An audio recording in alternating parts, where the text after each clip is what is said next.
The rhythmic beep of a heart monitor is supposed to mean survival. For Chief Petty Officer Thomas Weller, it was a countdown. A professional killer walked the sterile halls of Seattle General, carrying a lethal dose of potassium chloride. He expected an easy target. He didn't anticipate the night charge nurse. At 2:14 a.m., the intensive care unit at Seattle General Hospital existed in a state of suspended animation. The harsh fluorescent lights hummed a low mechanical tune, reflecting off the polished linoleum floors. Most of the world was asleep, but on the fourth floor, exhaustion was a luxury nobody could afford. Chloe Evans sat behind the central nursing station, her eyes scanning the telemetry monitors that glowed in the dim light. At 42, Chloe had been the head night nurse for 8 years. Before that, she had spent a decade as a combat medic in the United States Army, patching up shrapnel wounds in the dust-choked Korengal Valley. She knew the fragile line between life and death better than anyone in the building. She knew the smell of fear, the sound of failing lungs, and the sudden, chilling silence that followed a lost battle. Tonight, her attention was hyper-focused on room 412. Inside lay Thomas Weller. The chart listed him as a 34-year-old male victim of a multi-vehicle collision, but Chloe knew a cover story when she saw one. Car crash victims didn't come in with 3 neatly grouped gunshot wounds to the torso and a shattered femur caused by a high-velocity rifle round. They also didn't arrive with a detail of federal agents. Weller was a Navy SEAL. 3 days ago, a highly classified raid on a rogue logistics hub in Mexico had gone catastrophically wrong. Someone had leaked the operational details, and Weller's team had walked into an ambush. He was the sole survivor. More importantly, he was the only witness who could testify next week before a closed-door Senate Intelligence Committee regarding a multi-million-dollar defense contractor ring that had been selling military-grade weapons to the cartels. Weller was chemically sedated, heavily intubated, and clinging to life by the grace of a Puritan Bennett 980 ventilator. Outside room 412 sat Deputy U.S. Marshal Greg Stanton. Stanton was a 20-year veteran of the service, but the graveyard shift at a quiet hospital was lulling his instincts to sleep. He was currently scrolling through his smartphone, sipping a lukewarm coffee from the cafeteria, fighting the heavy droop of his eyelids. His partner had gone downstairs to secure the perimeter and grab fresh supplies. For a brief, fatal window, Stanton was alone. 3 floors below, Victor Davies stepped out of the staff elevator. Davies did not look like a man who killed for a living.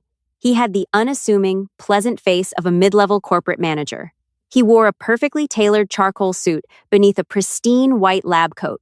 Pinned to his lapel was an ID badge he had meticulously cloned from a first-year pulmonary resident named Dr. Arthur Pendleton. In his right pocket was a syringe filled with 50 milliequivalents of potassium chloride, enough to stop a human heart instantly, mimicking a massive, unpreventable cardiac arrest. In his left pocket rested a custom-machined carbon fiber tactical knife. The defense contractors had paid Davies $750,000 to ensure Chief Petty Officer Weller never woke up. For Davies, it was a simple equation. Hospitals were notoriously porous. The sheer volume of rotating staff, the constant state of emergency, and the inherent deference people gave to a white coat made it the perfect hunting ground. He moved through the corridors with an unhurried, authoritative stride. He knew the psychology of infiltration. Act like you own the building, and no one will question your presence. He bypassed the locked double doors of the ICU by casually tailgating a tired respiratory therapist who swiped her badge without looking back. As Davies stepped into the main ICU bay, he adjusted his stethoscope, a genuine 3M Littman, around his neck. He quickly surveyed the room. The layout perfectly matched the blueprints he had studied. Room 412 was in the back corner, strategically placed away from the main thoroughfare. At the nurse's station, Chloe looked up from her paperwork. Her peripheral vision caught the movement of the new arrival. She watched the man in the white coat approach the isolation wing. Something in her chest tightened, a phantom twinge of the hypervigilance she had developed overseas. She observed him for exactly 5 seconds. He had the coat, he had the badge, he had the stethoscope. But Chloe's eyes drifted downward. He was wearing custom, polished, Italian leather Oxfords with thick rubber tactical soles. Doctors on the night shift wore running shoes. They wore Crocs. They wore scuffed, comfortable sneakers that could withstand 12 hours of standing. No doctor walking the ICU at 2 in the morning wore pristine, silent tactical Oxfords. Chloe's gaze moved back up to his face. He wasn't looking at the patient charts on the wall. He wasn't looking at the telemetry screens. His eyes were locked dead onto the federal marshal, sitting outside room 412.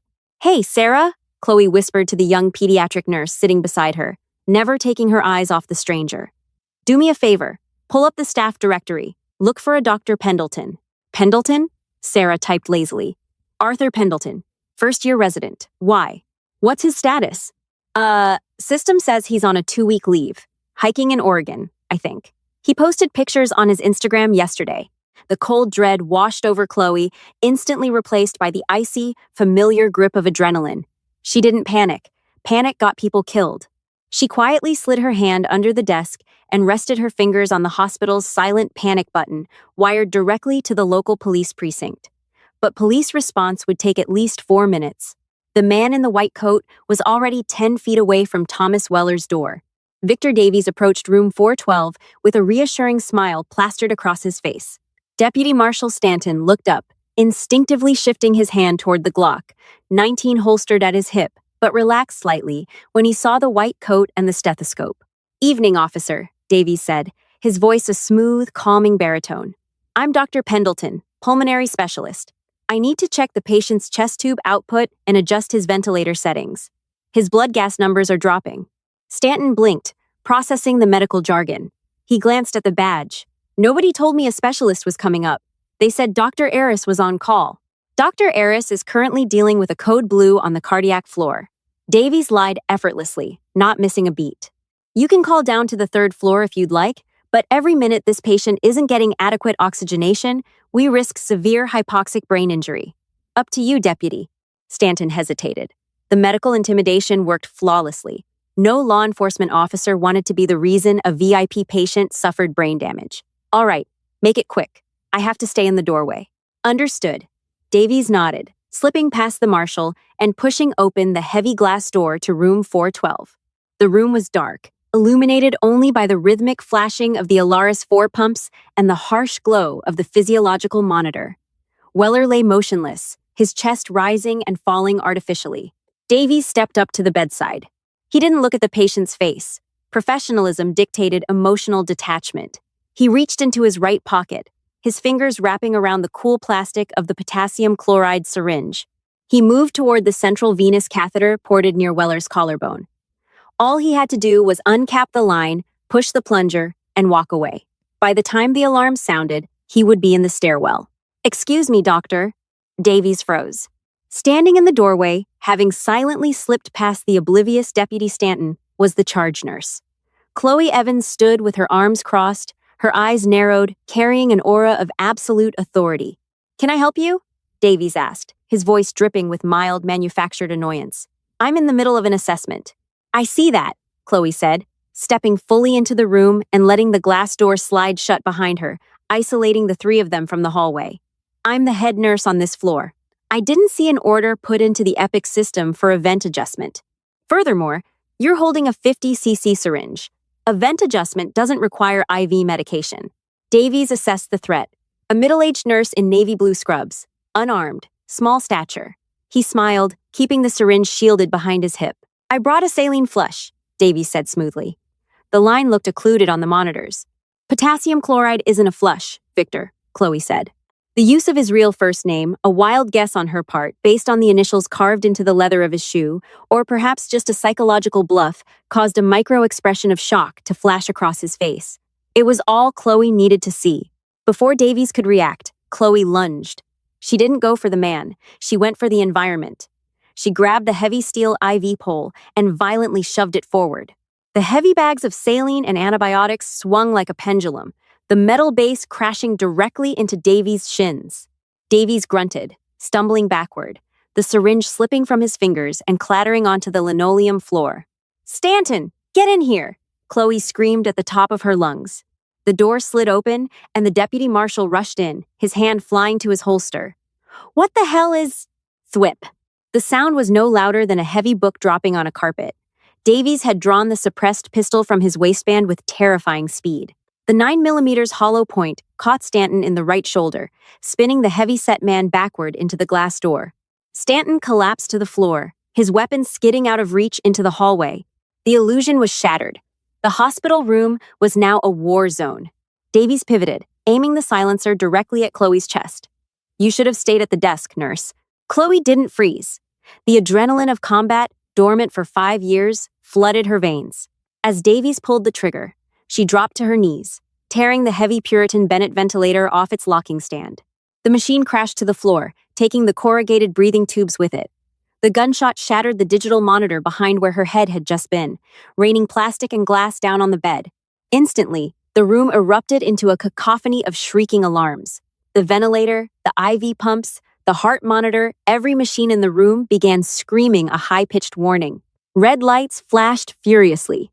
"Shut up!" Davies hissed, momentarily disoriented by the sensory overload. He aimed down at the floor, trying to find Chloe through the tangled mess of wires and machines. But Chloe was already moving. Crawling under the mechanical bed, she grabbed the green aluminum reserve oxygen cylinder strapped to the undercarriage. It weighed nearly 15 pounds. As Davies stepped forward to get a clear angle on her, Chloe swung the heavy metal cylinder upward with everything she had. The solid aluminum connected with Davies' right knee with a sickening crunch. The hitman roared in agony, his leg buckling instantly. He collapsed against the hospital bed, his pistol discharging wildly into the ceiling panels.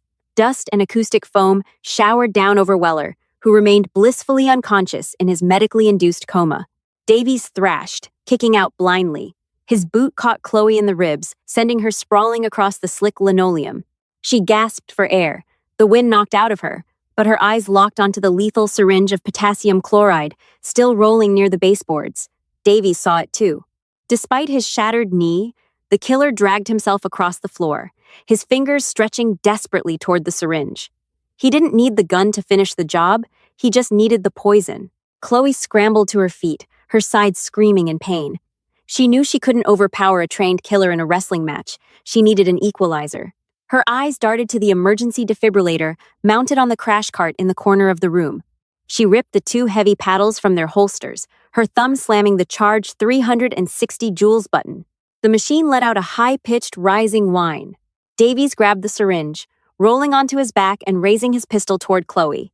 "Game over," he sneered through gritted teeth. "Clear," Chloe whispered. She drove both defibrillator paddles directly into Davies' chest, right over his wet, sweat-soaked dress shirt, and pulled the triggers. 360 joules of raw, unadulterated electrical current tore through Victor Davies' chest. The impact was instantaneous and violent. The human body is a delicate network of electrical impulses, and the massive surge from the defibrillator short-circuited every nerve ending Davies possessed. His spine arched rigidly, his dress shirt smoking slightly where the conductive gel of the paddles had seared the fabric. A horrific, guttural gasp escaped his throat as his eyes rolled back, exposing the whites. He collapsed like a puppet with its strings abruptly severed, his head striking the linoleum with a sickening thud. The suppressed 9mm pistol skittered across the floor, coming to rest near the baseboards. The acrid smell of burnt cotton and ozone filled the sterile air of room 412. Chloe didn't wait to see if he would get up. Dropping the paddles, she immediately kicked the firearm under the heavy wooden medical supply cabinet, far out of reach. She snatched the discarded syringe of potassium chloride and shoved it deep into her scrub pocket, the only physical proof of the intended assassination method. But the victory was short-lived. The cacophony of alarms, screaming from the medical monitors, demanded her immediate return to the role of a nurse. The Puritan Bennett ventilator lay on its side, the corrugated blue tubing completely disconnected from Chief Petty Officer Thomas Weller's endotracheal tube. Weller's chest had stopped rising. The physiological monitor above the bed flashed a bright, critical red. His oxygen saturation, normally resting at a comfortable 98%, was plummeting rapidly. 88, 82, Tisha low. "Stanton, talk to me," Chloe barked, diving toward the head of the bed. She yanked a green ambu bag, a manual resuscitator, from the wall-mounted emergency kit and rapidly attached it to the plastic tube protruding from Weller's mouth. She squeezed the silicone bag with a rhythmic, practiced precision, forcing pure oxygen into the seal's collapsing lungs. Squeeze, release, squeeze, release.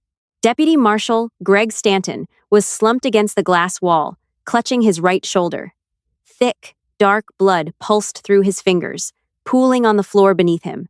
Through and through, Stanton wheezed, his face entirely drained of color. Missed the subclavian artery, I think, but it burns like hell. What? What did you do to him? Bought us about 5 minutes, Chloe said, her eyes glued to Weller's SpO2 monitor. The numbers stabilized at 81, then slowly began to climb back into the 90s. Keep pressure on that shoulder. I hit the silent panic button under the central desk before he came in. Seattle PD should be pulling up to the emergency bay any second. Good, Stanton gritted his teeth, sliding down until he was sitting flat on the floor. Because if this guy is who I think he is, he didn't walk into a federal protection detail without a backup plan. The defense contractors. They have eyes everywhere. As if summoned by the marshal's words, the heavy electronic doors at the far end of the ICU bay hissed open. Chloe, still manually bagging Weller, craned her neck to look through the glass wall of the isolation room. 2 men in sharp, dark suits strode into the unit. They bypassed the central nursing station entirely. They moved with the unmistakable, aggressive posture of federal law enforcement hands hovering near their waistbands, eyes sweeping the room for tactical advantages. The lead man was tall, with close-cropped gray hair and a cold, angular face. Stanton squinted through the blood-smudged glass, trying to focus on the approaching figures. When his eyes finally registered the lead man's face, a look of profound horror washed over his pale features. "Oh, God," Stanton whispered, his breathing becoming shallow and erratic. "What?" Chloe demanded, never breaking the rhythm of her manual ventilation. "Are those your guys? Are they here to secure the floor?"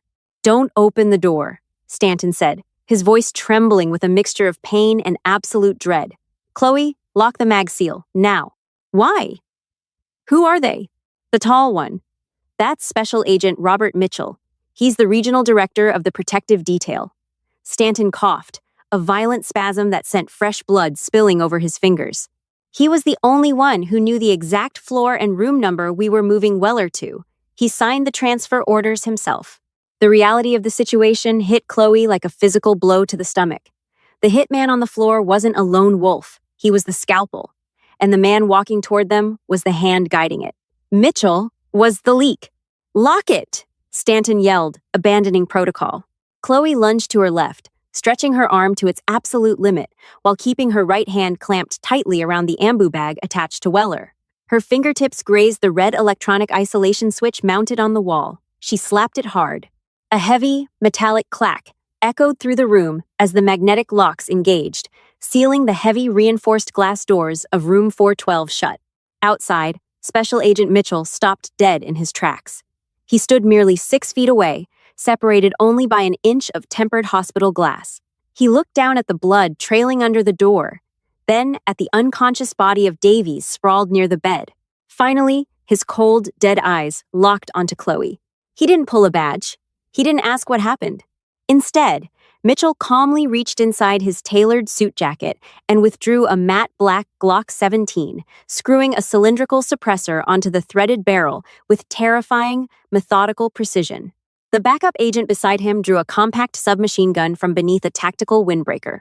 "We have a problem." Mitchell's voice came muffled but clear through the intercom speaker mounted on the glass. "Nurse, step away from the patient and disengage the lock. You are interfering with a federal investigation." "You're going to have to shoot through the glass, Mitchell," Stanton yelled weakly from the floor. "And the whole precinct is on its way."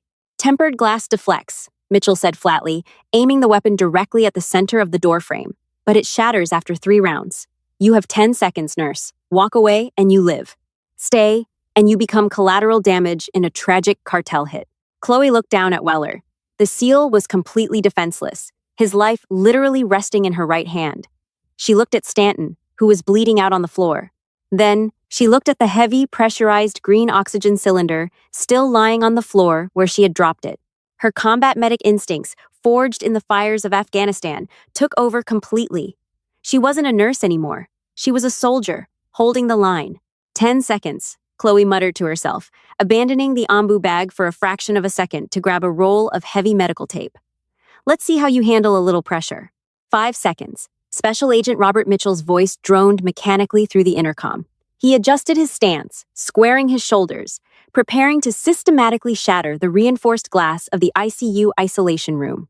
Inside room 412, chaos was a concentrated, silent explosion of movement. Chloe Evans didn't bother responding. You never negotiated when the enemy had already drawn their weapons. She had less than 5 seconds to turn a sterile medical environment into an impenetrable bunker. She taped the ambu bag violently to Thomas Weller's face, ensuring a tight seal, and blindly reached for the high-flow oxygen regulator on the wall. She cranked the dial past 15 liters per minute, flooding the manual resuscitator with pure, uninterrupted oxygen to keep the seal alive without her having to squeeze the bag manually. "Stanton, cover your eyes and get flat," Chloe ordered, her voice slicing through the frantic beeping of the heart monitors. She grabbed the heavy green reserve oxygen cylinder from the floor. The valve had been slightly damaged when she used it to shatter Victor Davies's knee, but it was still functional. Using her heavy-duty trauma shears, she violently hacked through the thick rubber tubing attached to the cylinder, leaving a jagged, open pipe. "Time's up," Mitchell stated. Thwip, thwip, thwip. 3 suppressed gunshots hit the center of the heavy glass door in rapid succession.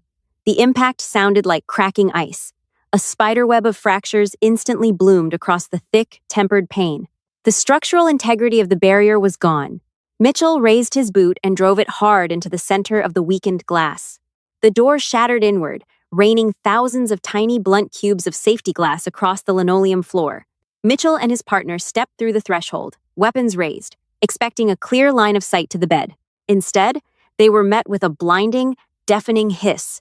Just as the glass broke, Chloe had cracked the valve on the damaged oxygen cylinder entirely open and hurled it across the slippery floor directly at the doorway. Highly pressurized, pure oxygen roared out of the broken valve at hundreds of pounds per square inch. The heavy metal cylinder spun wildly, acting like a chaotic thruster, spewing a thick, dense cloud of freezing white vapor directly into the faces of the breaching agents. The sheer force of the escaping gas created a localized whiteout condition. Mitchell cursed, momentarily blinded, raising his arm to shield his face from the freezing blast of the fog. "I can't see the target," the backup agent yelled, coughing as the aggressive rush of dry oxygen hit his lungs. Chloe was already moving. Under the cover of the blinding vapor, she had grabbed a glass bottle of rubbing alcohol from the surgical prep tray. She hurled it against the metal frame of the door, right at Mitchell's feet. The glass shattered, soaking the floor and the agent's leather shoes in highly flammable isopropyl alcohol. Pure oxygen, a highly flammable accelerant. All she needed was a spark. She lunged for the crash cart one last time.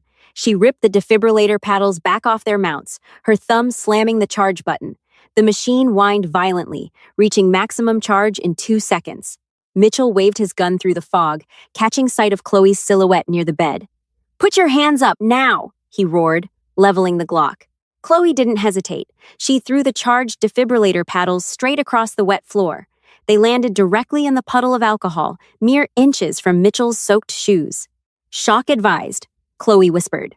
The conductive plates made contact with the liquid and the metal door track simultaneously. A massive blue arc of electricity jumped between the paddles.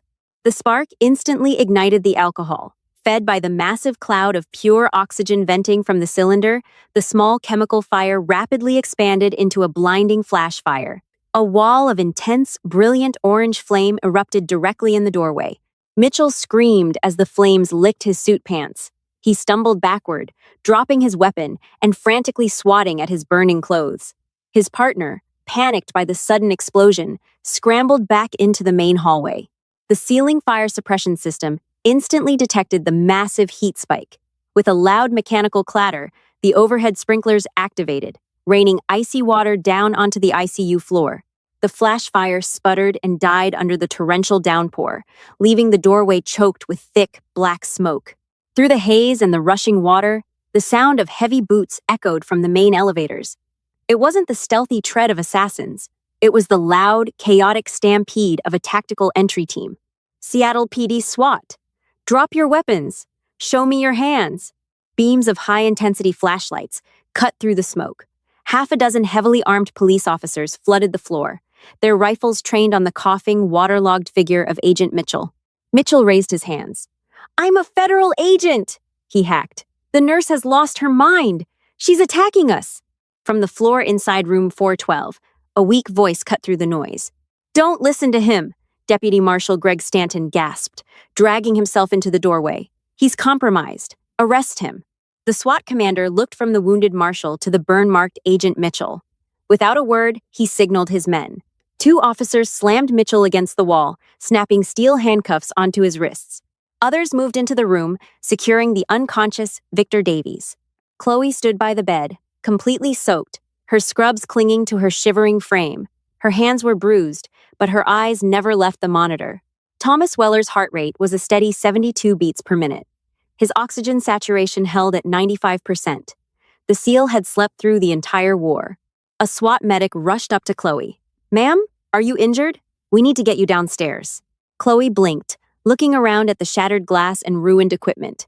She wiped the water from her forehead and let out a long breath. "I'm fine," Chloe said, her voice steady. She reached over and gently reconnected the ventilator tube to Weller's airway. "Just get maintenance up here. Someone needs to mop this floor. I still have 4 hours left on my shift." The ICU is supposed to be a sanctuary, but sometimes the most dangerous battles happen where we are meant to heal. Chloe Evans proved that true heroes don't always wear camouflage. Sometimes they wear scrubs and carry defibrillators. If this incredible story of bravery and quick thinking kept you on the edge of your seat, hit that like button, share this video with your friends, and subscribe to our channel. Don't forget to ring the notification bell for more pulse-pounding real-life tales. Hi, my name is Tran Tan, the owner and manager of Noble Tales. After watching the video, a hitman infiltrated the ICU to finish a wounded SEAL. He didn't expect the head nurse. I'd really like to know what you think. How did this story make you feel? What stayed with me most was Chloe's calm under pressure. Even in the middle of fear and chaos, she never stopped protecting her patient. I think that's what made the story feel so powerful. Not the violence, but the quiet determination of someone refusing to walk away when another person's life depends on them. Do you think most people would have noticed the warning signs as quickly as Chloe did? And how important do you think instinct really is in moments where something feels wrong? If this story pulled you in, feel free to share your thoughts in the comments, and maybe like or subscribe if you'd like to see more stories like this from Noble Tales.